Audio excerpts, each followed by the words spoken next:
It's Mac the Guru, and this is my review for Winning Time Season 2, Episode 4. And boy, did it go down. This series is telling us a lot about the 80s and the Showtime Lakers and all of the details that a lot of us that's younger did not know anything about.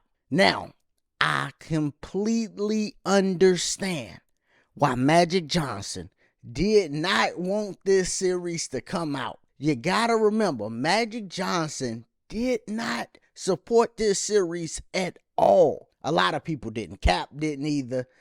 Jerry, Wes, all of them didn't support this series. And we can see why. But it really highlighted some of the flaws in Magic Johnson game. But before we get to that, we got to start with Paul Westhead. I mean, his ego is out of control, dog.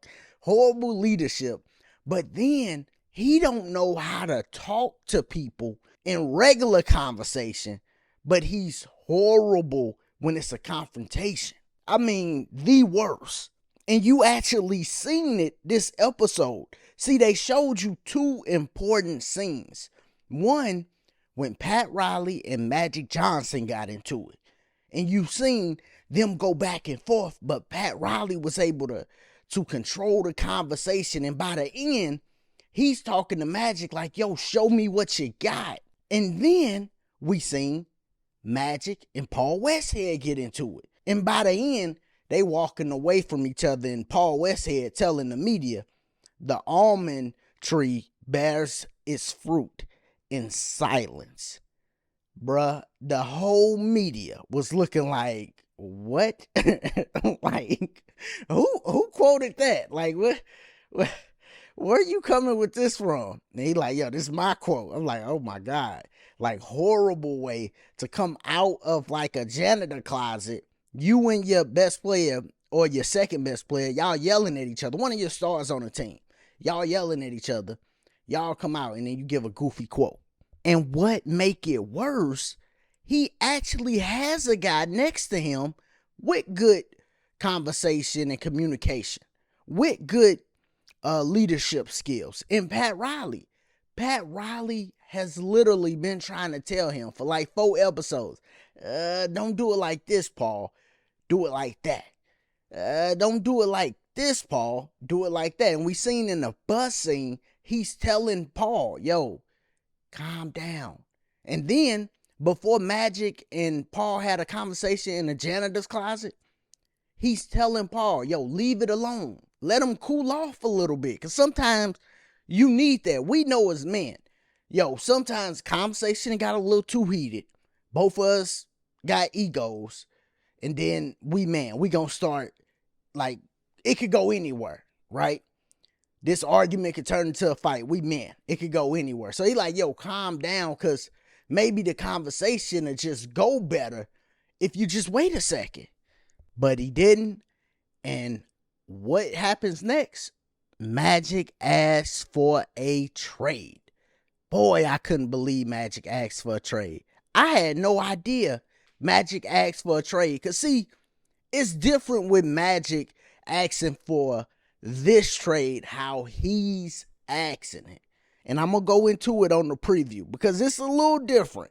And we got to see the next episode how exactly this thing played out. We know a lot of players that ask for trades, but I don't know a player besides James Harden that had a really, really good team and still wanted to get traded.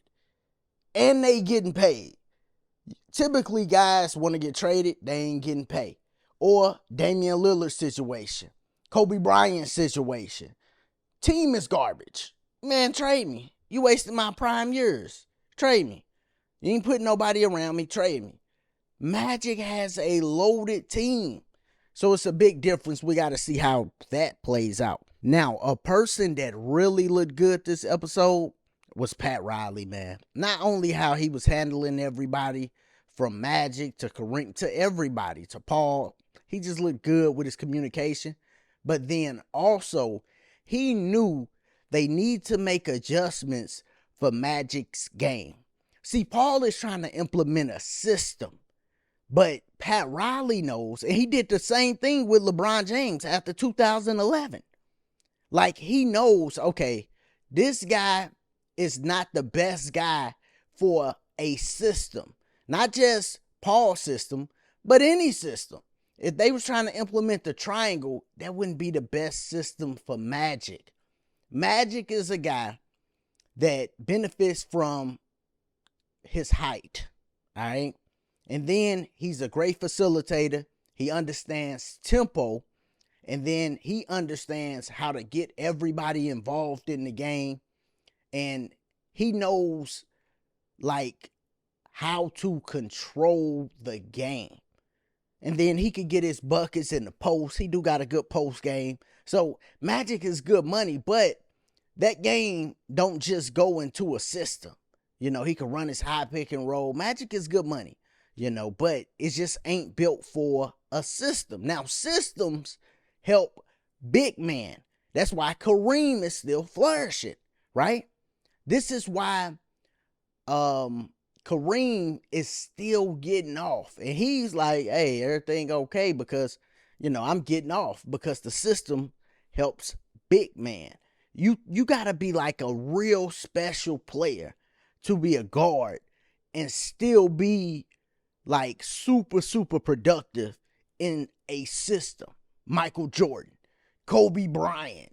You got to be like one of them type of Kevin Durant to go into a system and just still be productive. You got to be highly skilled, and that's not Magic. So Pat Riley know, yo, let's make some adjustments. We got to work Magic game in there too.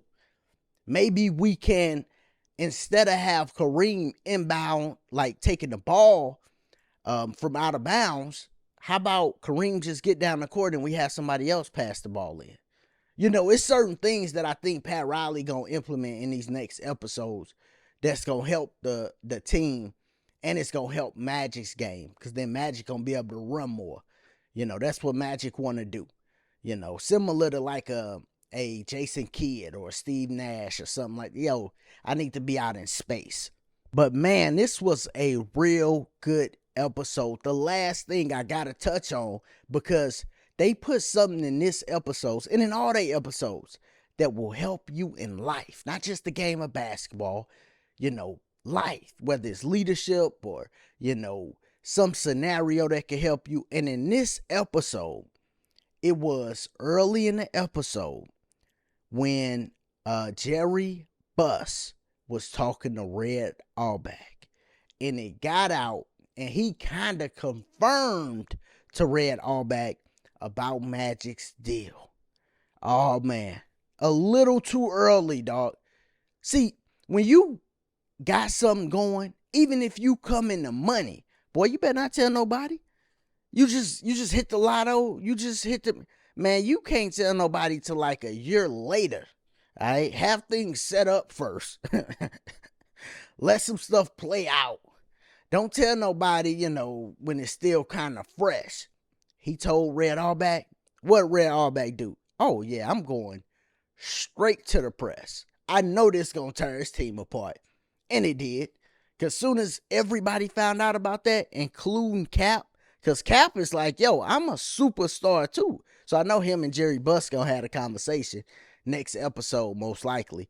But yo, Cap like, yo, I'm a superstar too. Everybody else on the team like, yo, Magic the owner now? Like, what's going on? 25 years? What's going on? Like, we know he keep going to Jerry Buss' house. So the team then elevated Magic Johnson. And what it's seeming like is Magic Johnson was the first player to ever get this type of treatment. From the media, from his team, to where they just elevate him above everybody. And just like, yo, this Magic Johnson, from the media, everybody. You know, the face of the league, him and Bird. Them the people that matter, everybody else under that, you know. Might not be the two best players in the league, but them the ones that matter the most, you know. So that was good that they put that scene in there, man. They doing a really good job. The writers are doing a great job with this. Like, I gotta salute all of the writers and producers. and directors, everybody that been a part of this, because they doing a good job. Y'all let me know, what did y'all think of episode 4? And how would you have handled the situation if you was Paul Westhead? Because he did a horrible job, man. It's Smack the Guru. Remember, if you're still here, make sure you subscribe to the channel. Click that like button. Check out the other content. And like always, man, y'all be easy. Be safe. Peace.